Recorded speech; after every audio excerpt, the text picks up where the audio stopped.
Sir,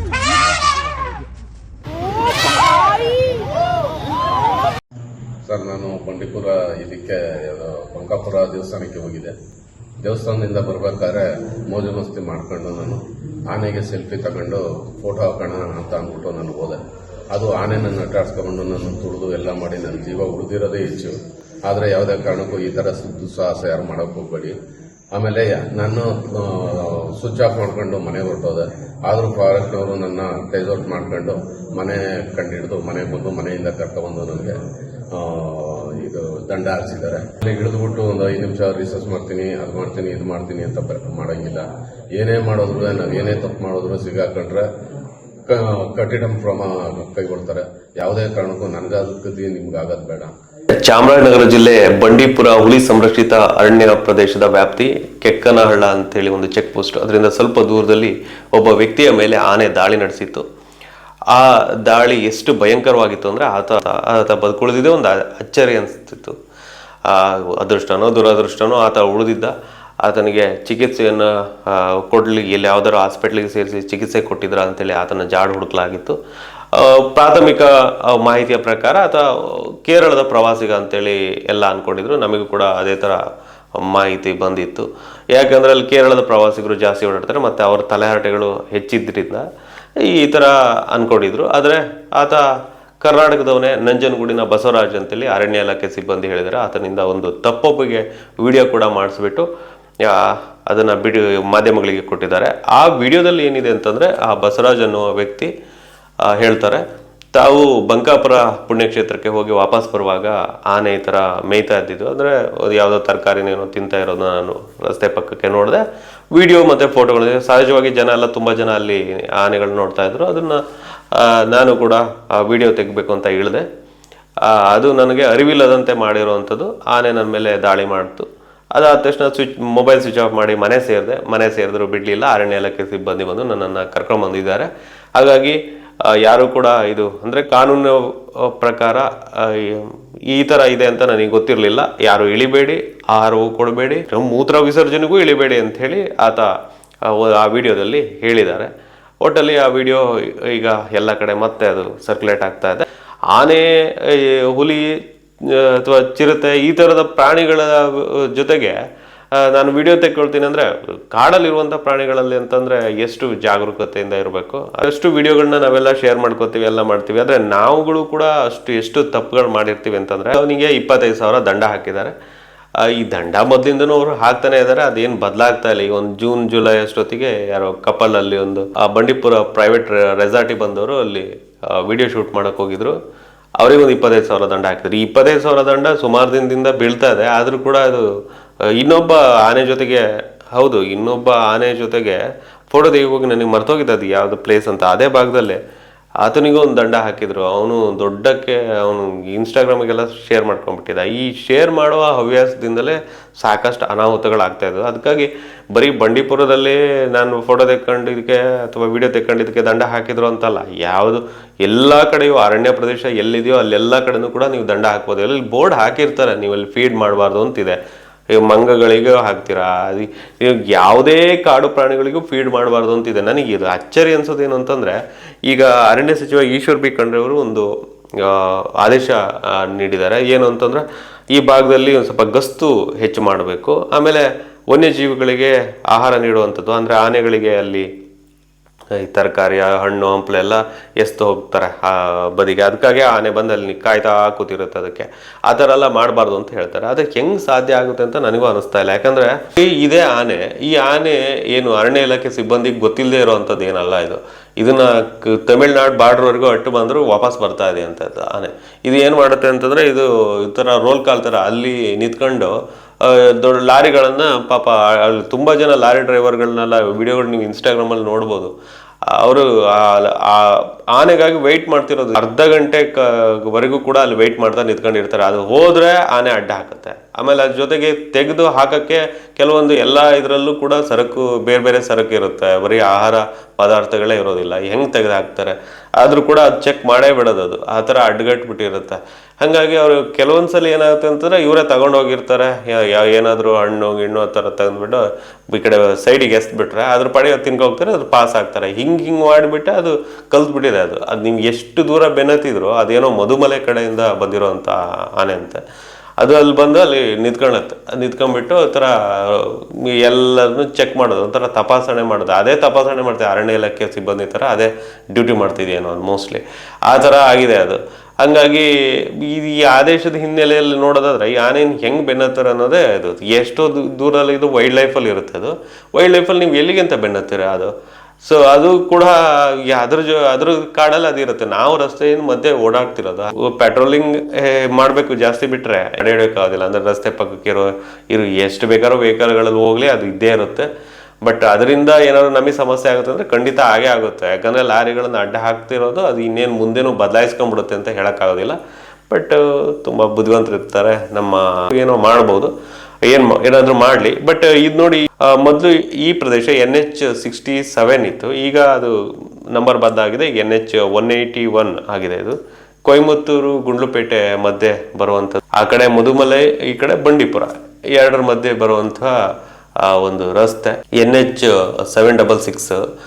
ಅದು ಆ ಕಡೆ ವಯನಾಡು ಮತ್ತು ಈ ಕಡೆ ಬಂಡೀಪುರ. ಸೊ ಈ ಬಂಡೀಪುರ ಅನ್ನೋದೇ ಸುಮಾರು 800 ಚಿಲ್ಲರೆ ಸ್ಕ್ವೇರ್ ಕಿಲೋಮೀಟರ್ ಸೌತ್ ಏಷ್ಯಾದ ಒಂದು ಉತ್ಕೃಷ್ಟವಾದಂಥ ಒಂದು ಆನೆ ಮತ್ತು ಹುಲಿಗಳ ಆವಾಸ ಸ್ಥಾನ ಅಂತ ಹೇಳಲಾಗ್ತಿದೆ. ಮತ್ತು ಈ ಹೆದ್ದಾರಿಗೂ ಸುಧಾರಣೆಗಳಾಗಬೇಕು ಅಂತೇಳಿ ಇದಕ್ಕೇನು ಕಾರಿಡಾರ್ ಬರಬೇಕು, ಅಂದರೆ ಪ್ರಾಣಿಗಳು ಓಡಾಡೋವಂಥದ್ದು, ಆಮೇಲೆ ಎಲಿವೇಟೆಡ್ ಹೈವೇಗಳು ಮಾಡಬೇಕು, ಫ್ಲೈಓವರ್ ಈ ಥರದ್ದೆಲ್ಲ ಮಾಡಬೇಕು ಅಂತ ಹೇಳೆಲ್ಲ ಒಂದಿಷ್ಟು ವಾದ ಇತ್ತು.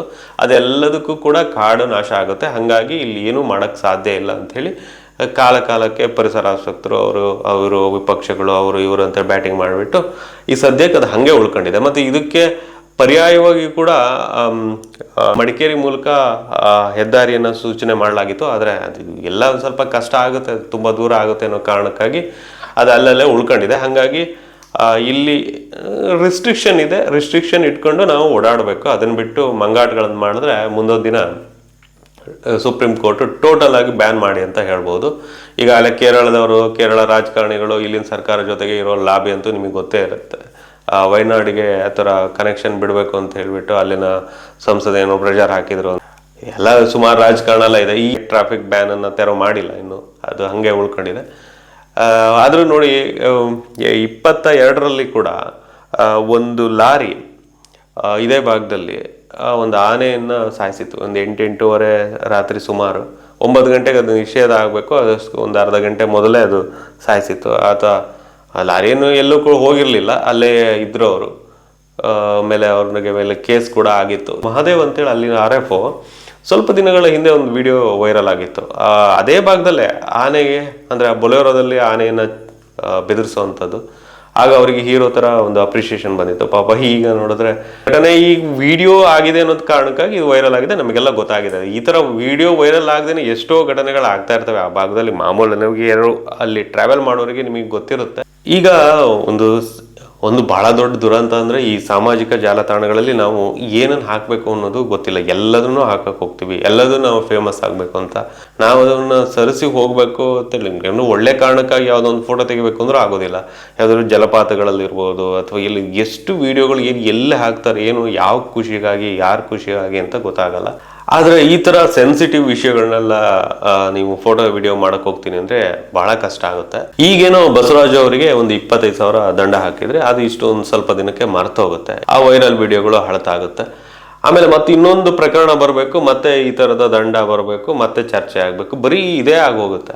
ಬಟ್ ಬಸವರಾಜ್ ವಿಡಿಯೋ ಬರೀ ಒಂದು ಉದಾಹರಣೆ ಅಷ್ಟೇ. ಬರೀ ಚರ್ಚೆ, ವಾದ ವಿವಾದ ಅವೇನು ಬದಲಾಗುವಂಥ ವಿಷಯಗಳು ಅಲ್ಲ.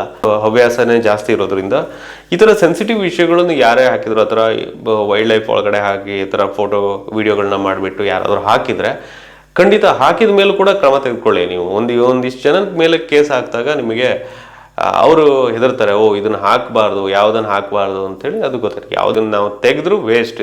ಈ ವಿಡಿಯೋಗಳನ್ನ ತೆಗೆದು ನಾವೆಲ್ಲೂ ಶೇರ್ ಮಾಡೋಕ್ಕಾದ್ಮೇಲೆ ಯಾಕೆ ವಿಡಿಯೋ ಮಾಡಬೇಕು ಅನ್ನೋ ಅಂತ ಅವ್ರಿಗೆ ಒಂದು ತಲೆಯಲ್ಲಿ ಬರುತ್ತೆ. ಆಗ ಇದಕ್ಕೆಲ್ಲ ಬ್ರೇಕ್ ಆಗ್ಬೋದು. ಶಿವಮೊಗ್ಗ ಜಿಲ್ಲೆಯಲ್ಲಿ ಆ ತಲಾಸೆ ಹೆಬ್ಬಿ ಅನ್ನುವಂಥ ಜಾಗದಲ್ಲಿ ಒಂದು 2 ವಾರದ ಹಿಂದೆ ಒಬ್ಬ ಪ್ರವಾಸಿಗ ವಿಡಿಯೋ ಮಾಡ್ಕೊಂಡು ಏನೋ ಸಾಹಸ ಮಾಡಕ್ಕೆ ಹೋಗಿದ್ದಾನೆ. ಅದು ಎಲ್ಲೂ ಹೋಗಿರುವಂಥ, ಅದು ಆ್ಯಕ್ಚುಲಿ ಫಾರೆಸ್ಟಲ್ಲಿ ಇರುವಂಥದ್ದು. ಬೋರ್ಡ್ ಹಾಕಿದ್ದಾರೆ ಇಲಾಖೆಯವರು ಹೋಗಬೇಡಿ ಅಂತ. ಹೋದರೂ ಕೂಡ ಇನ್ನೇನು ರಿಸ್ಟ್ರಿಕ್ಟ್ ಮಾಡಿಲ್ಲ. ಆದರೆ ಇವರು ಹಾಳು ಮಾಡ್ಕೊಂಡು ಅದನ್ನು ಶಾಶ್ವತವಾಗಿ ಅಲ್ಲೊಂದು ಟ್ರೆಂಚ್ ಹೊಡೆದ್ರು. ಈಗ ಬೇಲಿ ಮಾಡಿದ್ದಾರೆ, ಮುಳ್ಳು ಬೇಲಿ ಮಾಡಿದ್ದಾರೆ. ಆತನು ಸತ್ತೋದ. ಆಮೇಲೆ ಈ ಜೋಗ್ ಫಾಲ್ಸಿನ ಮೇಲ್ಗಡೆ ಆ ಮೋಟೋ ಬ್ಲಾಗರ್ಸ್ ಒಂದಿಷ್ಟು ಜನ ಏನೇನು ಕಾಟ ಕೊಡ್ತಾರೆ ಅಂತಂದರೆ ಅಲ್ಲಿ ಮೇಲ್ಗಡೆ ನಿಂತ್ಕೊಂಡು ಫುಲ್ಲು ವಿಡಿಯೋ ಹಾಕೋದು. ಏನು ಮುಂಗಾರು ಮಳೆ ಗಣೇಶ್ ಥರ ಹಾಕೋದು. ಈಗ ಅಲ್ಲಿ ಯಾರು ಒಂದು ಸತ್ತೋಗ್ಬೇಕು, ಈಗ ಅದು ಮತ್ತೇನಾದ್ರು ಆಗುತ್ತೆ. ಅಲ್ಲೆಲ್ಲಿ ತುಂಬ ಜನ ಸತ್ತೋಗಿದ್ದಾರೆ. ಅಲ್ಲೂ 2 ಸ್ಟೇಷನ್ನು ಬಾರ್ಡರ್ ಸಮಸ್ಯೆ, ಅಲ್ಲಿ 2 ಜಿಲ್ಲೆದು. ಒಂದು ಕಡೆ ಡಾಕ್ಯುಮೆಂಟ್ ಬಿಟ್ಟು ಯಾವನಾರು ಹಾರ್ದ ಅಂದರೆ ಇನ್ನೊಂದು ಸ್ಟೇಷನ್ ವ್ಯಾಪ್ತಿ ಸಿಗುತ್ತೆ. ಹಾಗಾಗಿ ಅಲ್ಲೊಂದು ಸ್ವಲ್ಪ ಸಮಸ್ಯೆ ಇದೆ. ಅಲ್ಲ, ನಾನು ಬರೀ ಅದು ಒಂದು ಉದಾಹರಣೆ ಹೇಳಿದೆ. ಈ ಥರದ್ದು ಏನು ತೆಗಿಬೇಕು ಎಲ್ಲದನ್ನೂ ವಿಡಿಯೋ ತೆಗೆಯೋದು, ಎಲ್ಲದನ್ನೂ ಹಾಕೋದು, ಎಲ್ಲದನ್ನೂ ಫೇಮಸ್ ಮಾಡೋದು. ಮತ್ತು ಎಷ್ಟು ಕೊಬ್ಬಿರುತ್ತೆ ಅಂದರೆ ಕೆಲವರು ಬೈಕ್ ರೈಡರ್ಸ್ ನೋಡಿದ್ದೀನಿ. ಅವ್ರು ನಿಷೇಧಿತ ಅರಣ್ಯ ಪ್ರದೇಶದಲ್ಲಿ ಹೋಗಿ ಅಲ್ಲೆಲ್ಲೋ ಒಂದು ಬಾಂಡ್ ಕಟ್ಟೆನ ಹೊಡಿತಾರಲ್ಲ, ಆ ಥರ ಎಲ್ಲ ಮಾಡಿ ಅಲ್ಲಿ ಪ್ರದೇಶ ಎಲ್ಲ ಗಬ್ಬೆಬ್ಸಿ. ಅದಕ್ಕೆ ಯಾರಾದರೂ ಕಮೆಂಟ್ ಹಾಕಿದರೆ ಅವ್ರಿಗೆ ಉತ್ತರ ಹೆಂಗಿರುತ್ತೆ, ಏನ್ರಿ ಮೀಡಿಯಾ ಆ ಥರ ಎಲ್ಲ ಹಾಕಿರುವಂಥದ್ದು ನಾನು ನೋಡಿದ್ದೀನಿ. ಇದೆಲ್ಲ ಸುಮಾರು ನಾವು ನಮ್ಮ ಅರಣ್ಯ ಸಚಿವರ ಕಾರ್ಯಾಲಯಕ್ಕೂ ಕಳಿಸ್ಕೊಟ್ಟಿದ್ದೀವಿ. ಈ ಥರ ಏನಾದರೂ ಒಂದು ಕ್ರಮ ಮಾಡಬೇಕು ಅಂತೇಳಿ. ಅದೆಲ್ಲ ಹಿಂಗೆ ಮಾಡ್ತಾ ಹೋದರೆ ಮಾತ್ರ ಸಾಧ್ಯವಾದಷ್ಟು ನಮ್ಮ ಸಚಿವರು ಕೂಡ ಮಾಡ್ತಾರೆ. ಈ ತನಕ ಅರಣ್ಯ ಇಲಾಖೆ, ಅರಣ್ಯ ಸಚಿವರು ಯಾರು ಅಂತಲೇ ಗೊತ್ತಾಗದಿರುವಂಥ ಜನರಿಗೆ ಒಂದು ಅರಣ್ಯ ಇಲಾಖೆ ಅಂತಿದೆ, ಒಂದು ಸಚಿವರಿದೆ ಅಂತೇಳಿ ಗೊತ್ತಾಗಿದೆ. ಬಟ್ ಇಷ್ಟಕ್ಕೆ ನಮಗೆ ಸಾಕಾಗೋದಿಲ್ಲ. ಇವೆಲ್ಲ ಕಾನೂನುಗಳು ಒಂದಿಷ್ಟು ಚೆನ್ನಾಗೇ ಅರ್ಥ ಆಗಬೇಕು. ಅರ್ಥ ಆದರೆ ಸರಿ ಆಗುತ್ತೆ ಅಂತ ಅಂದ್ಕೊಂಡಿದ್ದೀನಿ. ಇನ್ನು ಆ ಮಧುಮಲೆ ಅಷ್ಟು ಆ ಕಡೆ ತಮಿಳ್ನಾಡು ಏನು ವಿಡಿಯೋಗಳು ಮಾಡ್ತಾರೆ ಏನಪ್ಪ. ಅಲ್ಲಿ ಏನಂತಂದರೆ ಈ ಲಾರಿಯಲ್ಲಿ ಹೋಗೋರು ಅವರು ಕೂಡ ವ್ಲಾಗರ್ಸ್, ಆಮೇಲೆ ವಾಚರ್ಸ್, ಫಾರೆಸ್ಟ್ ಡಿಪಾರ್ಟ್ಮೆಂಟಲ್ಲಿ ಸುಮಾರು ಜನ ಈ ಬೇರೆ ಬೇರೆ ಹೆಸರಲ್ಲೆಲ್ಲ ಒಂದಿಷ್ಟು ಇದನ್ನು ಮಾಡೋದು, ಪೇಜಸ್ಗಳನ್ನ ಮಾಡೋದು, ಅವ್ರು ಹಾಕೋದು. ಇತ್ತೀಚೆಗೆ ನೀವು ಕೇರಳ ಹೈಕೋರ್ಟು ಈ ಮಮ್ಮೂಟಿ ಸಿನಿಮಾದ ಶೂಟಿಂಗ್ ಸಮಯದಲ್ಲಿ ಒಂದಿಷ್ಟು ಅರಣ್ಯ ಪ್ರದೇಶದ ಒಳಗಡೆ ಏನೋ ಒಂದಿಷ್ಟು ಅವಾಂತರ ಮಾಡಿರ್ತಾರೆ. ಅದಕ್ಕೆ ಕೇರಳ ಹೈಕೋರ್ಟ್ಗೆ ಒಬ್ಬರು ಎನ್ವಿರಾನ್ಮೆಂಟಲಿಸ್ಟ್ ಒಂದು ಕೇಸ್ ಹಾಕಿರ್ತಾರೆ. ಅದಕ್ಕೆ ಒಂದು ತೀರ್ಪು ಬಂದಿದೆ. ಅದು ಹೈಕೋರ್ಟು ಕ್ಲಿಯರಾಗಿ ಹೇಳಿದೆ, ಕಮರ್ಷಿಯಲ್ ವಿಡಿಯೋಗಳನ್ನ ನೀವು ಒಳಗಡೆ ಮಾಡಿ, ಅಂದರೆ ನೀವು ಕಮರ್ಷಿಯಲ್ ಅಂತಂದರೆ ಎಲ್ಲದು ಈ ನೀವು ಯೂಟ್ಯೂಬಿಗೆ ಹಾಕೋವಂಥದ್ದು, ಫೇಸ್ಬುಕ್ಗೆ ಹಾಕೋವಂಥದ್ದು ಯಾವುದೇ ಆದರೂ ಕೂಡ, ಅಂದರೆ ಪರಿಸರದ ಕಾಳಜಿ ಇಲ್ಲದೆ ಇರುವಂಥ ವಿಡಿಯೋಗಳನ್ನ ಯಾವುದೇ ವಿಡಿಯೋಗಳನ್ನ ಮಾಡಿದರೂ ಕೂಡ ಅವುಗಳಿಗೆ ದಂಡ ಹಾಕಬೇಕು ಆ ಥರ. ಮತ್ತು ಅದನ್ನೆಲ್ಲ ಬ್ಯಾನ್ ಮಾಡಬೇಕು ಅಂತ ಹೇಳಿ ಒಂದು ಆದೇಶ ಕೊಟ್ಟಿದೆ, ಅಂದರೆ ಸೂಚನೆ ನೀಡಿದೆ ಅಲ್ಲಿ ಅರಣ್ಯ ಇಲಾಖೆಗೆ. ನಮ್ಮಲ್ಲೂ ಕೂಡ ಆ ಥರ ಬಂದರೆ, ಇನ್ಕ್ಲೂಡಿಂಗ್ ಕಾಂತಾರ ಸಿನಿಮಾ ಶೂಟಿಂಗ್ ಕೂಡ ಆಗ್ತಿರ್ಲಿಲ್ಲ. ಅರಣ್ಯ ಇಲಾಖೆದು ಸಹಾಯವಾಣಿನೋ ಅದೇನು ಎಮರ್ಜೆನ್ಸಿ ನಂಬರೋ ಏನು ಒಂದಿಷ್ಟು ಆ್ಯಕ್ಟಿವ್ ಮಾಡಿ ಅದಕ್ಕೊಂದು ಪ್ರಚಾರ ಕೊಡಬೇಕು. ಅದಾದ ತಕ್ಷಣ ಆ ಕನ್ಸರ್ನ್ RFOಗೆ ಹೋಗಿ ಅದು ಇನ್ಫಾರ್ಮೇಷನ್ ಸಿಗೋಂಗೆ ಅದು ಎಫೆಕ್ಟಿವ್ ಆಗಿರ್ಬೇಕಪ್ಪ. ಅದು ಏನು ಇದೆಯೋ ಇಲ್ಲೋ ಗೊತ್ತಿಲ್ಲ, ಅದು ಹಿಂದೇನೋ ಒಂದು ಇತ್ತಪ್ಪ ಅದು ನಂಬರ್.